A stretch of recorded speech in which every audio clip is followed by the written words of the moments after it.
Olá pessoal, no vídeo de hoje eu faço uma análise do céu do dia 30 de outubro, segundo turno das eleições no Brasil. Nesse vídeo eu faço uma leitura astrológica e simbólica do que a gente pode viver nesse domingo e falo também um pouco sobre o mapa do Brasil e algumas perspectivas para um futuro não muito distante. Bom, sejam todos muito bem-vindos ao canal da Astróloga. Para quem ainda não me conhece, eu me chamo Aline Macari, eu sou jornalista, astróloga e analista junguiana. Sejam todos muito bem-vindos, curta esse vídeo, compartilhe com seus amigos e com as suas amigas e se inscreva no canal para você receber as notificações e ficar por dentro de tudo. Bom, pessoal, hoje eu vou fazer uma leitura guiada, vou me guiando super pelo texto, porque é uma pesquisa longa, é um texto longo, fruto de uma pesquisa que demorou bastante tempo. Então eu vou, para não perder o fio da meada, eu vou me enfiando por aqui, tá bem? Bom, meus amigos, faltam algumas horas para que o povo brasileiro decida quem vai ser o próximo presidente do país pelos próximos anos.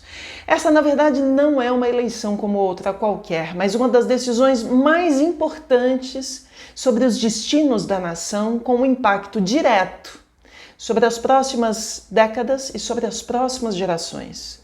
Todos os olhos do mundo estão voltados para uma das maiores democracias do globo. É importante que a gente tenha a dimensão gigante do nosso tamanho. Para nós, está em jogo uma série de fatores super importantes, entre eles a fome, o desemprego, a miséria e a democracia. Para além das nossas fronteiras, estão as preocupações com os rumos energéticos e ambientais do país, que tem um fortíssimo impacto, não é? As decisões sobre questões energéticas e ambientais do país têm um fortíssimo impacto em se tratando de mudanças climáticas no mundo e o futuro do planeta. É por isso que tem tanta gente prestando tanta atenção no que acontece agora no Brasil e por isso esse é um momento histórico. Bom, no conteúdo de hoje eu vou analisar o céu do dia 30 de outubro e o mapa do Brasil rapidamente.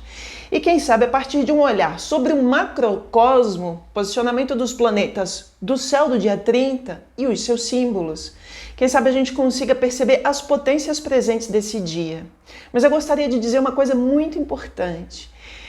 Embora a astrologia seja um oráculo e possa funcionar nessa direção, o meu trabalho com astrologia é no sentido do autoconhecimento. Portanto, eu prefiro não fazer tratados de futurologia, tá bom?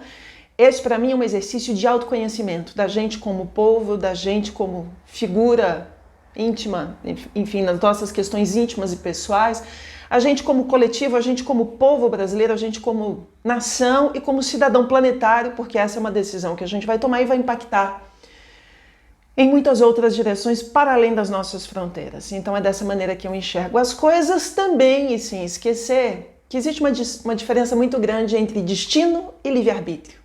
O destino pode ser acachapante, cai sobre nossas cabeças às vezes de uma maneira difícil, não é mesmo? Entretanto, nós temos o livre-arbítrio e a gente pode decidir por viver aquele mesmo destino de várias maneiras. Eu comparo em alguns momentos o destino com uma cor qualquer. Geralmente eu comparo com o vermelho. A gente pode decidir ir tanto para o rosa quanto para o vinho, mas o destino está dado, é vermelho. Se você vai numa direção ou noutra, é uma decisão sua. E a escolha pela cor vermelha é uma escolha antiga e didática, simplesmente. Como dizia Freud, às vezes, um cachimbo é apenas um cachimbo, uma cor é apenas uma cor, apenas para efeito didático. Bom, o que mais que a gente pode falar sobre tudo isso? Portanto, na sequência a gente vai falar sobre o céu do dia 30 de outubro. Entretanto, eu já fiz um vídeo sobre o céu do dia 22. Como a gente está falando de uma sequência de acontecimentos e o que acontece no segundo evento, no segundo turno, tem tudo a ver com o primeiro turno, eu sugiro que vocês assistam o primeiro vídeo. Para quem ainda não assistiu, deixo os links aqui embaixo nas descrições desse vídeo e aqui em cima na tela. Bom, segue o mapa do Brasil e o que eu sugiro serem alguns dos aspectos planetários e simbólicos mais importantes para esse dia 30 de outubro. Comecemos. Temporada escorpiana, a gente está no meio da temporada escorpiana. Deixo o link para vocês sobre o que a gente pode entender por temporada escorpiana aqui embaixo e aqui em cima. No dia 30 de outubro, não filho, volta. Às vezes o texto simplesmente pula e eu tenho que voltar. Vamos lá, moçada. Temporada escorpiana. No dia 30 de outubro estaremos com Sol, Vênus e Mercúrio no signo de Escorpião. Estamos na temporada escorpiana e neste período situações sombrias relacionadas ao poder, a domínio, a manipulação, corrupção, violência e morte, seja ela objetiva ou subjetiva, real ou simbólica, acontecem. Afinal de contas, a gente está falando de alguns dos temas favoritos de Escorpião, não é mesmo? Na conjunção dos planetas, a gente está falando da consciência do Sol, da comunicação de Mercúrio e das paixões da Vênus, que estarão falando alto nesse dia 30. Paixão, a palavra paixão, no grego antigo, tem a mesma origem da palavra patos, e que significa doença. Por isso, essa pode ser uma data na qual a gente se identifique que a gente tem uma forte identificação com ídolos. Estejamos como se estivéssemos muito apaixonados. E a gente, de alguma maneira, já sabe disso. Bom, para esse dia 30, a gente tem Mercúrio versus Plutão. Mercúrio, deus da comunicação, Plutão, um deus de submundos, de sombras e tudo mais. A configuração representa a luta verbal de Mercúrio pelo poder Plutão e pode significar ainda mais mentira, fake news, manipulação, mas também, vejam bem, a revelação de temas ocultos e criminosos, porque lá vem Mercúrio, o deus falante, o deus mental, expor. É o comunicador, aquilo que está nos submundos do reino de Hades, o reino de Plutão.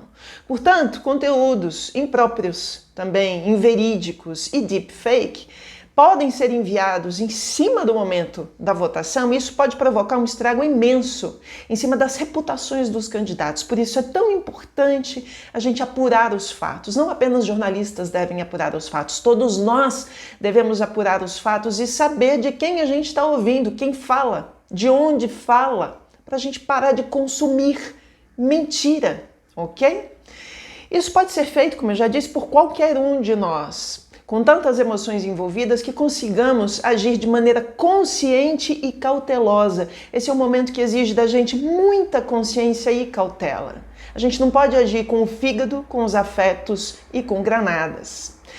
Dias de Mercúrio contra Plutão são dias de grande contato com a inconsciência, portanto estaremos muito inconscientes, completamente movidos por nossas emocionalidades e podemos nos sentir, inclusive, bastante primitivos, conectados às nossas esferas mais primitivas. E no primitivo, a gente não tem uma série de filtros sociais que a gente deveria ter. Portanto, de novo, muito cuidado. Bom, outro aspecto que eu julgo ser super importante, que foi super marcante da outra eleição e que pega um pouco ainda agora, é a grande quadratura entre Urano e Saturno. Urano e Saturno, em seu último duelo de titãs, é uma das grandes marcas de 2022, ok? Aí a gente está falando da disputa de Urano, o novo, contra Saturno, o velho. Fiz um vídeo sobre esse assunto, que é um dos assuntos que dominam 2022. Deixo o link para vocês aqui nas descrições e aqui em cima na tela. Embora esta tensão entre os planetas tenha sido mais exata entre os dias 15 de setembro e 23 de outubro, ela ainda reverbera no céu e no meio de nós, porque a distância entre os planetas ainda é muito pequena. Urano está a 17 graus, Saturno está a 18. Então, embora eles estejam se dispersando dessa formação, ainda pega porque estão muito juntinhos. Na ocasião do primeiro turno, eu falei dessa disputa entre o novo e o velho, por isso é tão importante recapitular esse vídeo para vocês entenderem do que eu estou falando. Mas o que são, no final das contas, o novo e o velho nesse cenário pós-moderno e tão confuso em se tratando de referências? Tanto Bolsonaro quanto Lula são representações de ambos, do que é velho e do que é novo. Lula foi presidente do país por 8 anos, Bolsonaro pelos últimos 4 anos. Ou seja, nós os conhecemos, nós sabemos quem eles são. Entretanto, nós subestimamos as potências de uma onda que está tomando conta de vários países, principalmente da Europa, que é a onda da extrema-direita. Itália, Polônia, Hungria, Suécia, França e até Espanha têm mostrado essa potência. E embora a extrema-direita seja a onda mais velha da Europa, né? Isso se mostrou como uma nova onda. Se a gente for parar para estudar um pouquinho de história, é a onda mais velha da Europa. É ou não é? Mas essa tendência se mostrou potente também no Brasil. É uma potência mundial que mostra sua força também no Brasil. Tanto é que o parlamento brasileiro mudou de cara, né, com a sua renovação, que é majoritariamente de deputados brasileiros, deputados e senadores brasileiros de extrema direita, de direita e de extrema direita. O que significará que no ano que vem, em 2023, a gente vai ter um Congresso notadamente à direita e à extrema direita, independentemente de quem venha a assumir a presidência da República. Daqui para frente, Urano contra Saturno vão começar a dissolver essa potência, como eu disse. Eles já estão começando a ficar cada vez mais distantes um do outro. Entretanto, o que se destruiu e o que se construiu, e o que foi derrubado se mantém como marca de um tempo. Então, o que esses caras já tiveram que fazer, já fizeram em 2022, fica como marca desse tempo. Bom, a gente também está num período, meus caros, entre eclipses, e esse é um ponto super importante. Esse é um dos períodos mais tensos de 2022, porque a gente está entre o eclipse solar de 25 de outubro, que acabou de acontecer, deixo o link para vocês, tá bom? E estamos olhando para o eclipse lunar, que acontece no dia 8 de novembro. Só um minutinho. E esses aspectos, esses signos, né, do eixo touro e escorpião, falam pra gente, eles esbarram nas questões tensas, por angulação, dos titãs Urano em touro e Saturno em aquário. Por isso, as consequências desses eclipses são, a gente pode imaginar, grandes estragos. Esses fenômenos, os eclipses, eram conhecidos pelos antigos como sinais de verdadeiras catástrofes. Para os autores modernos, é tido como um fenômeno de mudanças súbitas, as coisas acontecem da noite para o dia. Eu gosto muito de usar uma expressão, uso muito aqui no canal, o efeito plot twist, que é aquela guinada que dá nas séries e nos filmes. E é isso que a gente pode ver nessas situações. Quando a gente tem ou eclipse ou Urano muito acentuado em jogo, a gente tem um efeito que é difícil, inclusive, para os astrólogos conseguirem prever, porque é uma coisa que está muito distante da nossa capacidade de percepção. A virada é tão grande que é difícil a gente ter um radar que alcance tamanha reviravolta. Então, esse também é um momento de plot twist, esse também é um momento de reviravolta, e que a gente tome muito cuidado com mais um impacto possível desses eclipses, que tem a ver com mortes reais e simbólicas e acidentes. Bom, o eclipse do dia 25 de outubro caiu em cheio em cima do Sol do mapa natal do presidente Lula. Mas como tudo é dual na astrologia e também na vida, será morte ou renascimento os temas preferidos de Escorpião. Mas, afinal de contas, a gente está falando de morte e de renascimento. Fica aí a abertura simbólica para a gente refletir sobre o assunto. O segundo turno acontece na temporada escorpiana e a temática do período nos remete à mitologia da Fênix, que é aquela ave que morre, vira cinza e renasce das cinzas. Me pergunto quantas vezes Lula já não morreu e já não renasceu na vida, né? Ainda assim é preocupante, pois havia e há possibilidade de risco de morte. Tanto é que essa semana saiu uma notícia falando sobre a Polícia Federal investigando ameaças de morte ao ex-presidente Lula. O fato de estarmos num período entre eclipses pode, portanto, ser fator de mudança drástica de cenário, como eu já falei. E o contato com a violência e o ilícito, que são super do reino de Escorpião e desse tempo, e dos eclipses e do eclipse em Escorpião, como a gente viu na performance do ex-deputado Roberto Jefferson esses dias, também poderão ser situações que venham acontecer ao nosso redor. Então algumas pessoas falaram assim, puxa, eu estava esperando o fim do mundo. A gente estava esperando coisas muito dramáticas para esse eclipse em Escorpião. E qual foi o evento de grande carga escorpiana que aconteceu no país esses dias? É esse que eu acabei de mencionar. Bom, outro movimento super importante que estreia justamente no dia 30 de outubro é a entrada de Marte no seu movimento retrógrado. Marte é deus da ação, da guerra, né? Bom, no dia 30 ele começa a caminhar aparentemente para trás e obviamente que isso tem um impacto sobre a data que a gente está analisando. Eu fiz um conteúdo especial sobre o tema, deixo para vocês o vídeo sobre Marte retrógrado aqui embaixo nas descrições, aqui em cima na tela. Sugiro que vocês assistam e que leiam, mas para hoje a gente está falando do planeta da ação, e da coragem, dando passos para trás. Por isso a gente pode falar de uma ação reversa, que tem a ver com medo, tem a ver com covardia, mas também e justamente por isso, justamente porque a gente está com medo, que a gente pode ter reações muito violentas, desproporcionais e autoritárias. E isso pode se refletir em todos nós, de maneira pessoal e coletiva. Sendo Bolsonaro ariano, Bolsonaro é do signo de Áries, Lula do signo de Escorpião, a retrogradação de Marte, que é planeta regente de Áries, pode significar uma perda de força para Bolsonaro, juntamente com os apoiadores das Forças Armadas, imaginando que eles são a força marciana, eles são a força de Marte.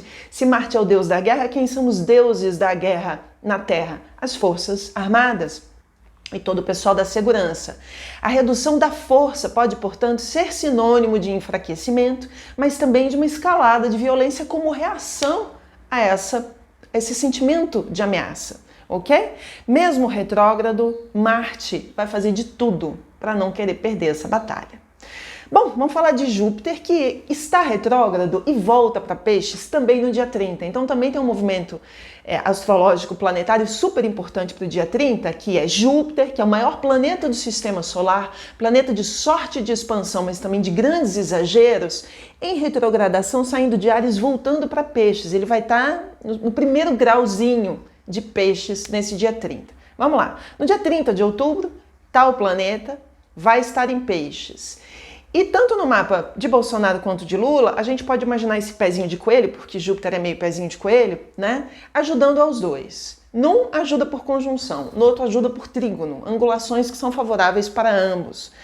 Mas na sua aproximação com Netuno, porque aí a gente já tem Júpiter próximo a Netuno, que é uma outra enorme marca de 2022, a gente está falando de algo que pode turvar a justiça, porque justiça tem a ver com Júpiter.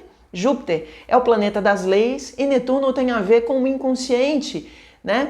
Que turva, que equivoca, que nubla, que deixa a situação nublada, a gente não consegue enxergar as coisas com muita definição.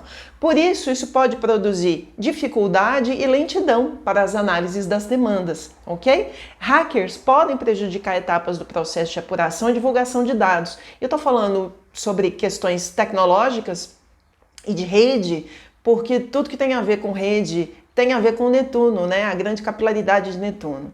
Que os desafios não abalem todo o árduo trabalho realizado pelo TSE até o momento. Outra possibilidade para essa conjunção, para essa proximidade de Júpiter e Netuno em Peixes, que é signo de religiosidade, é um momento muito efusivo, de grande exagero, de grandes excessos em se tratando de questões de cunho religioso e espiritualista, que também não é lá grande novidade, sabendo que a gente já está vivendo isso nas últimas semanas. Bom, pessoal, eu queria falar agora um pouco sobre o mapa do Brasil. Acabei de falar sobre algumas das perspectivas mais importantes para o céu do dia 30, agora eu queria olhar para o mapa do Brasil. O mapa do Brasil é um mapa que gera muita controvérsia. Sobre que mapa nós analisamos? Nós analisamos o céu do Brasil do dia 7 de setembro de 1822, porque é a data mais recente de formação da nação. Tem muita gente que pergunta, por que não foi feito tantos anos antes da data da descoberta? Você tem que pegar a última grande transformação, o último novo ser que nasce. O último nascimento do Brasil foi no dia 7 de setembro de 1822. Entretanto, alguns astrólogos trabalham com ascendentes diferentes. Alguns trabalham com ascendente em Aquário, outros trabalham com ascendente em Peixes. Andei refletindo muito sobre isso, tenho pensado muito sobre isso nos últimos tempos. E, na real, como a gente não sabe o horário com precisão do grito, né, do Ipiranga, eu vou trabalhar com os dois ascendentes, assumindo essa dualidade brasileira. Muitas pessoas, quando eu analiso os seus mapas, também são pessoas de fronteira, são pessoas que têm um pouquinho de lá, um pouquinho de cá, têm as qualidades de um signo e de outro signo. Então, por que um país também não pode ter essa dualidade? Como eu escrevo no texto, o Brasil, para mim, portanto, passa a ter ascendente Aquário Peixes. E nessa eu estou tentando ser coerente com uma certa incoerência, né? Então, que a gente assuma a dualidade. Às vezes a gente não é uma coisa ou outra. Às vezes a gente é uma coisa e outra. E é assim que eu vou ler o mapa do país, de uma maneira muito rápida, só sobre um ponto que muito me intriga para o ano que vem. Prestem atenção. Dito isso, a análise do mapa do país, observando entre o final de 2022 e o início de 2023, um aspecto em especial muito me preocupa. É o trânsito de Saturno pelo finalzinho de Aquário e a sua entrada em Peixes. Se Saturno está transitando entre Aquário e Peixes, ele está pegando o ascendente do Brasil entre Aquário e Peixes. No dia, prestem atenção na data, 7 de março de 2023, daqui a pouquíssimos meses, Saturno ingressa em Peixes. Sabe qual foi a última vez que a gente teve, não a última, mas uma data importante que a gente teve Saturno entrando no signo de Peixes? Foi justamente no dia 1º de abril de 1964. É a data de início da ditadura no Brasil.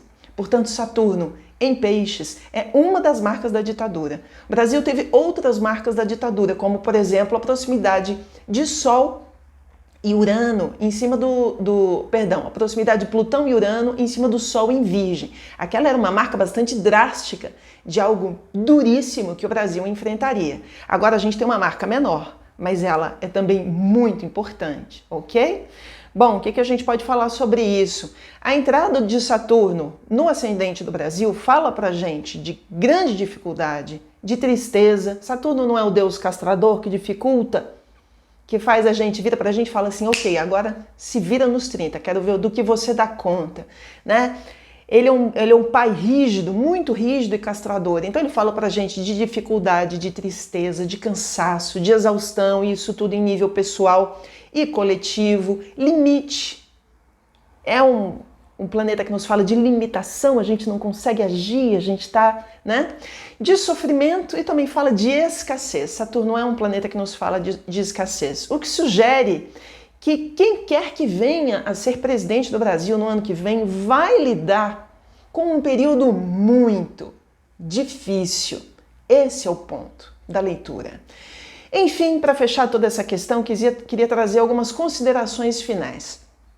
Sabendo de todos os desafios que nós atravessamos no país, né, que atravessam o país e que atravessa a alma dos brasileiros, que possamos tomar decisões em favor da sociedade brasileira, meus caros, como um todo.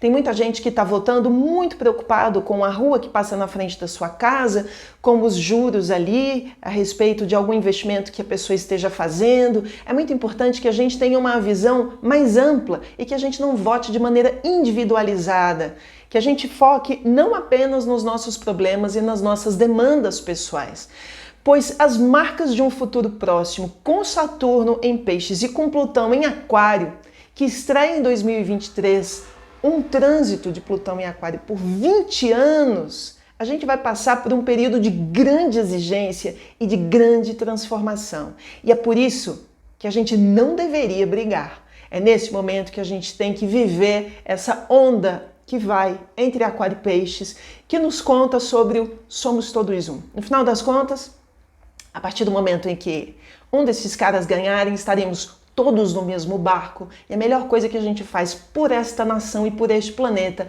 é trabalhar juntos, ok?